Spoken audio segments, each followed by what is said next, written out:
Estás viendo Canal América, televisión dominicana para el mundo.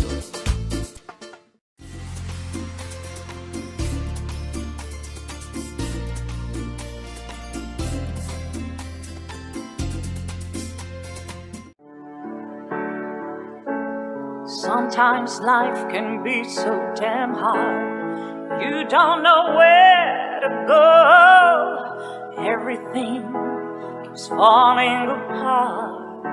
Yeah. You try to do your best, but only God knows that you've given everything you've got, but the world takes you down. You just keep moving on. Let your fears. Welcome to A Time for Truth show. I'm your host, Dr. Bernard Fialkoff, and I want to welcome you to a very exciting edition we have today. We're going to cover something that's very important in our country because since COVID has occurred, the amount of Americans in poverty unfortunately reached 8 million Americans. And this is mainly affecting African American and Latino American population. So today we're very honored to have on our show Reverend Frank Hines, an engineer. If you can start placing his photos, I want to tell our viewers about Reverend Hines, who was born and raised in Camden, Arkansas. He was there in that high school in the inaugural Gifted and Talented class of 1980 and was graduated valedictorian of the Camden Spiritual Senior High School. He was also president of his student body and quite an athlete, actually being fourth in the state in power lifting. So we don't want to mess with the Reverend. He went to Harvard where he achieved his degree in economics. But while at Harvard studying economics, the Reverend had a calling from God to a higher mission and a life mission of ministry. He states that God gave him a dream to help others, and thus he started ministering at Boston Church and at Kingston Church of Christ Kingdom, Jamaica, and Boston Christian Church in the inner city, and Miami International Christian Church, where he still is to the present. At that Boston inner city church, the minister began to use his Harvard economic degree to start a first-time home buyer initiative, aiding over 70 families with their first home purchase. Then, through his Bible studies, he discovered some important verses in the Bible on wealth building, which he will share with us from Proverbs 13:23. Reverend Hines labels this his financial theology and the spiritual and financial bedrock for his organization called 3 Generation Wealth Builders. 3 Generation uses God's laws of commerce and life that make any entity, person successful over generations. The Reverend is also founder of Prepare, Don't Despair, a faith-based organization that has its core to prepare people for life and eternity. He is author of Mortgage Minister articles and 3 Generation Wealth Builder articles, and is a fundraiser for the Caribbean Mission Fund and for the community service Prepare, Don't Despair Fund. And it's my pleasure today, engineer, if you bring him up on the screen, I want to welcome to A Time for Truth, Reverend Frank Hines. Welcome. Thank you so much. It's great to be with you today. I'm excited about the opportunity to share about helping people build wealth, both financial wealth, spiritual wealth, and also wealth in their health. So thank you very much.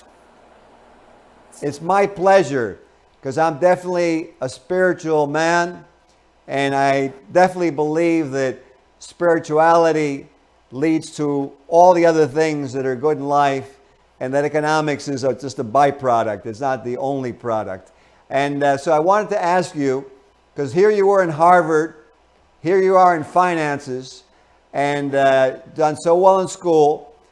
And so what happened, the viewers would really like to know, if you could share the story on how it was you transitioned really from one end of the spectrum with finances to spirituality and becoming a minister. Well, like so many, had a really bad experience in my church growing up. The minister at my church committed adultery, and her husband ended up shooting her and killing her, and it really rocked my faith. So I literally had no faith. What little bit I had was taken away, and I never forget the minister who was leading the morning devotional before school in high school. He stopped coming, and being I was the president of the student body, they asked me to do it, and that brought back a little faith. I never forget going to college at Harvard. It was an exciting time getting accepted to some of the big name colleges of the world. But then God said to me, Frank, this isn't what it's really all about. It's not about getting out there, working on Wall Street, making a whole bunch of money. It's really about helping people, empowering people. And so I'll never forget, right before I got married, I was able to meet with my mother-in-law. And I remember her challenging me on why would a Harvard man choose the ministry. And I remember saying to her, if some of the best and brightest, I believe that the human soul is the most important thing in this life. And some of our best and brightest should go into that field. So that kind of just led me to realize how important God was to my life. Also, I was able for the first time to see young men who, like myself, had opportunity to go to Harvard Business School or had opportunity to advance in that secular curriculum, but make a decision that God was more important. So that's what led me to go into the ministry, and it was the best decision I've ever made in my life. Well, good for you. I totally agree with you. In fact, one of the things I wanted to state personally is, yes, you need money because you have to buy food, you have to provide housing for your family, you have to get a car for transportation to job, to go places, absolutely. But if more people thought like you do, Reverend, and they were involved in spirituality and God and the ministry and in faith, then what would happen is they would be seeking that, because I think what happens in the world, too much seeking of money leads to all these disasters, wars, pollution, corruption of the environment. We're not thinking spiritually. We're thinking of how many bucks can we get. So it's a pleasure to have you. I wanted to ask you, we have so much to cover because your biography was so diverse. Your CV is unbelievable. What was it that happened then? Because then you went on in Kingston when you were there, and you said there were some other revelations that came to you. Well, one of the things that really hit me the most was I never quite figured out, Doc, how people made it in these foreign countries. And I never forget, I was on a time I was talking to one of the sisters, and I asked her, what is your greatest fear? And she said sending her kid to school, because in the Caribbean you have to pay for school. Now, me and my American mindset was thinking, okay, the kid's 3 years old, we got 2.5 more years, she'll save up some money and she'll be ready. And she said, Frank, you don't understand Jamaica. You make just enough money to catch the minibus, which is the transportation to get to your job, have lunch, and go back home. And it really awakened me to the challenges, the financial challenges, as well as the spiritual challenges that all, not just Jamaicans, but all people face every day. And it really intensified my efforts. And when I came back to Boston, I was assigned to inner city. And at that time, they did what's called redlining. They drew a red line around the community, and they said, we will not lend in these communities. So that led to a very impoverished, led to a very visionless people, led to a bunch of people who never, ever owned anything other than a car. And I never forget preaching the lesson and then going, and I had gotten information on how to buy your first house. And that's what led me to the housing ministry that I led in Boston. And I helped so many families. And what was amazing was I could see the difference between the people who owned the property, spirituality, and those that didn't. So it really convinced me that I was on the right track. and that God and spirituality and finances all work together to create the whole man. Because we don't want to just deal with the Sunday man and woman. We really want to deal with the person that existed every day, kind of like what you're saying, making sure that they were prepared for life. And that got me excited. I helped a lot of people, and a lot of people maybe to buy their first home. I'll never forget one guy, his mother never owned a home. I never forget he bought his second home under my program, and he was able to move his mother in, and just how excited he was about what was going on. I didn't think anything about it, but he was so excited, and it brought a lot of joy to my heart. So that's why I did what I did. Well, that's beautiful. You bring back a memory to me. I'm being a Jewish man.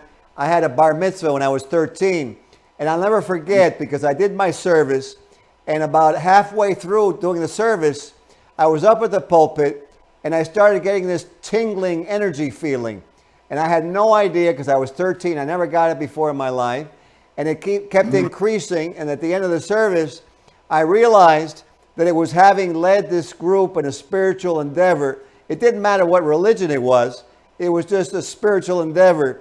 And you know, that energy carries you in so many aspects. Is that part of what you teach? Tell the audience, what is it that you kind of teach and educate on? Well, we teach all aspects of life. We have a life stages approach to wealth building and to life building. We call it cradle to grave. But our main predominant work that we're doing right now is in the community. We are working on making sure that our communities are drug free. We've seen the challenges that happens right now with using the opioid crisis, and how that's led to much homelessness.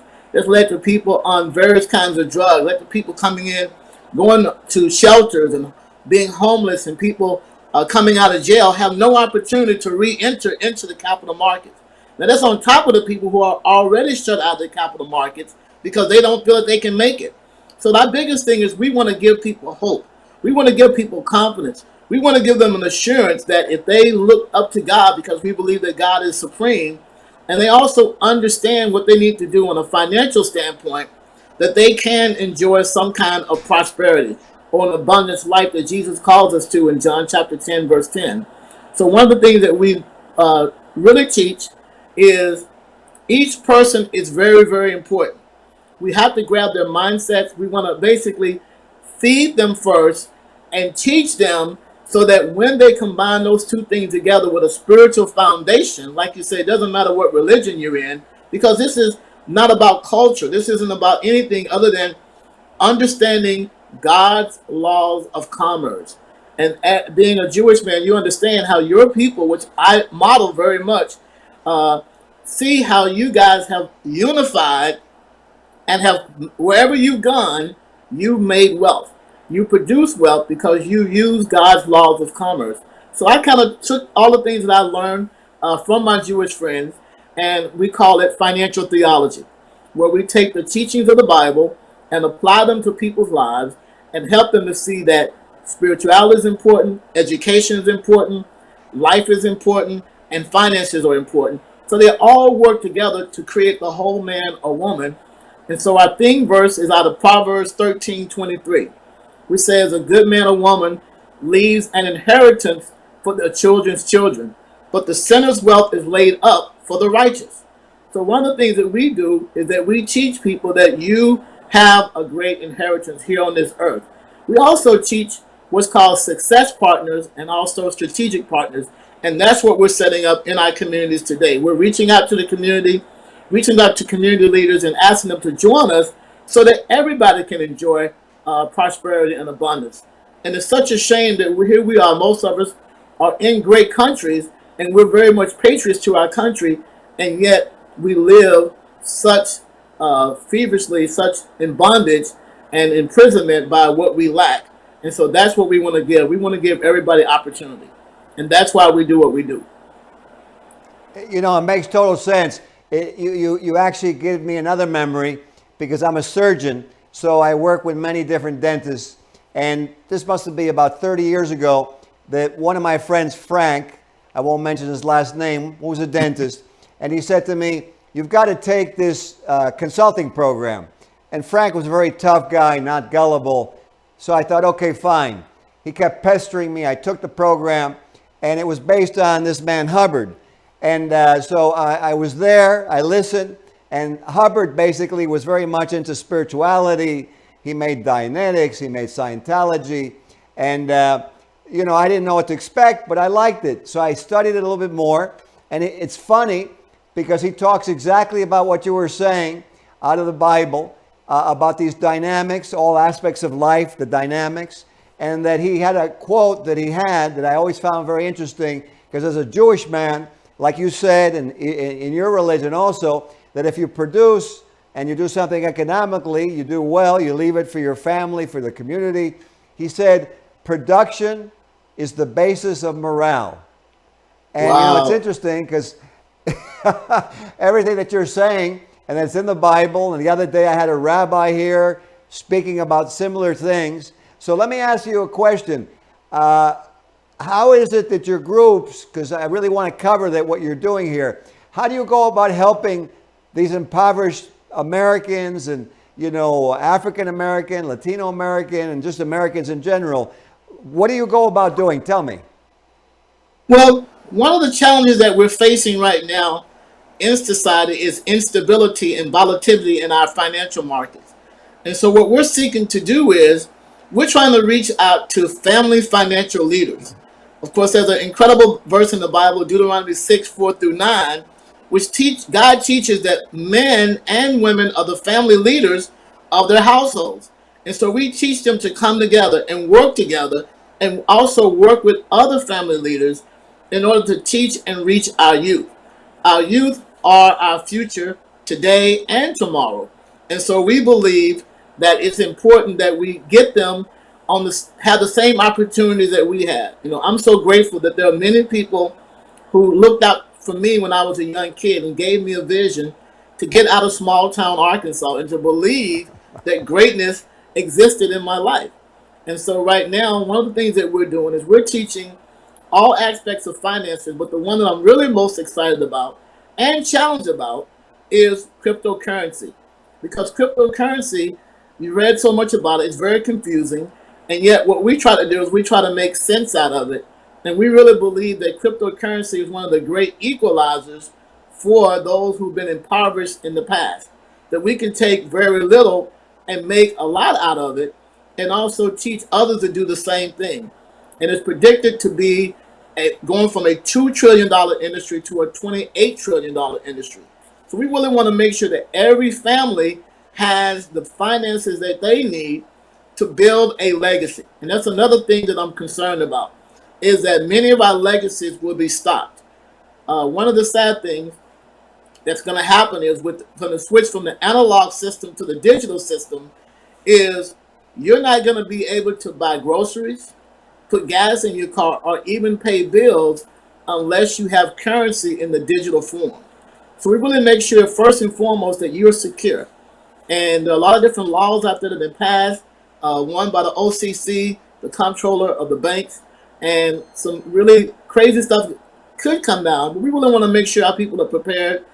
I don't know how long we have. We're praying that this global reset doesn't happen right away. It gives us enough time to prepare and get as many people. We're building coalitions, we're building liaisons, and we're instilling vision and hope that tomorrow can be better than yesterday. For my people who marched, I want to make sure they get from the back of the bus to the front of the bus. And that's why I'm doing what I'm doing. Absolutely.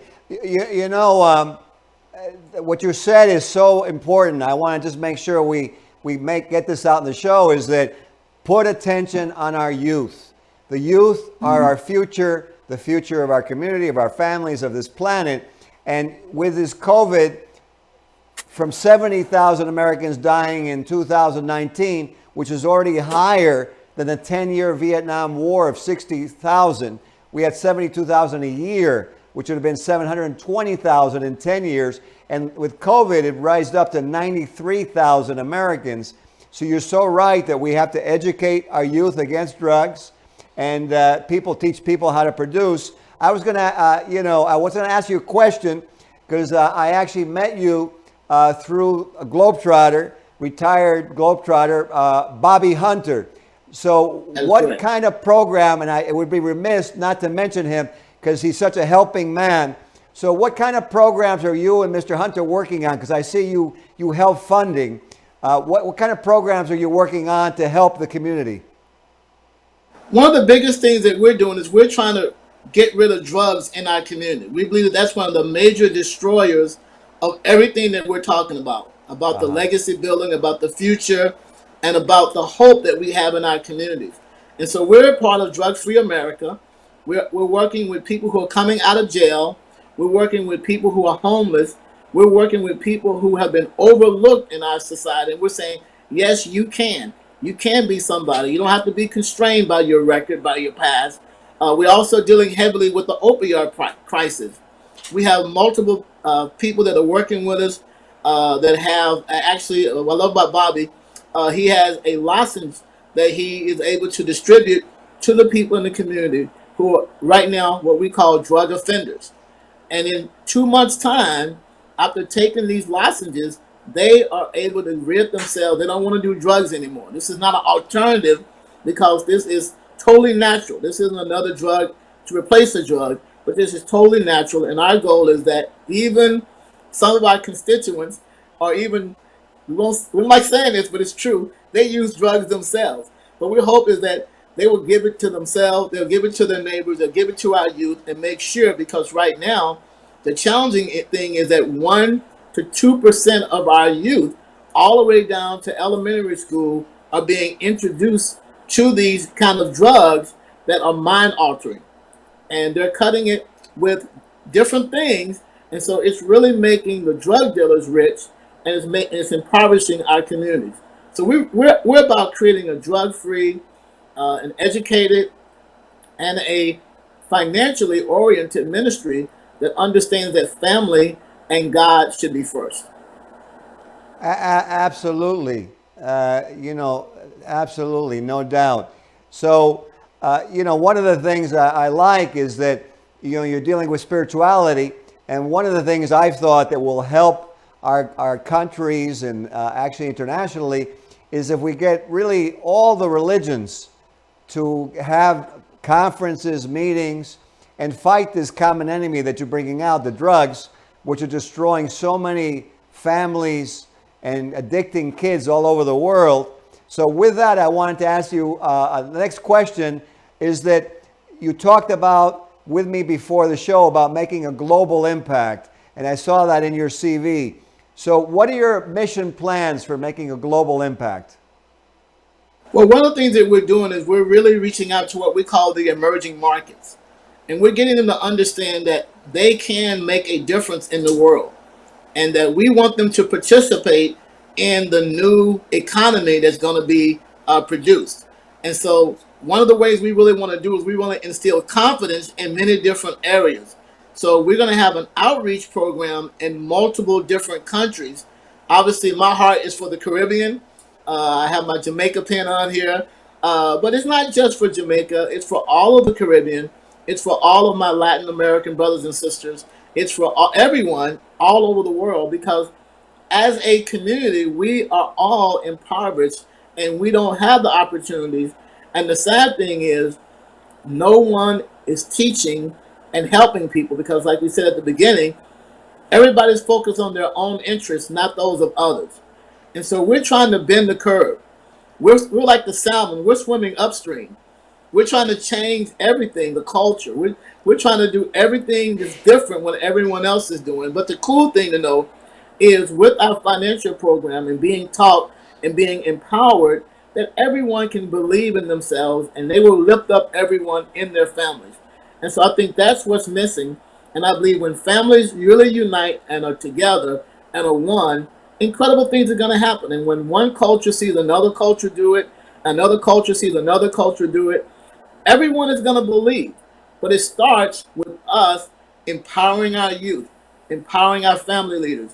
We have a big push coming up this fall at our historically black colleges, as well as our other ethnic colleges as well, because we really believe that they were sent there for a reason and a purpose, the same way I was sent to Harvard for a reason and a purpose. I thought I was just going to Harvard for the name, to get a good education. No, God had a better plan, and I believe that God has a better plan for each person here in this world. You know, Reverend, we're on the same page.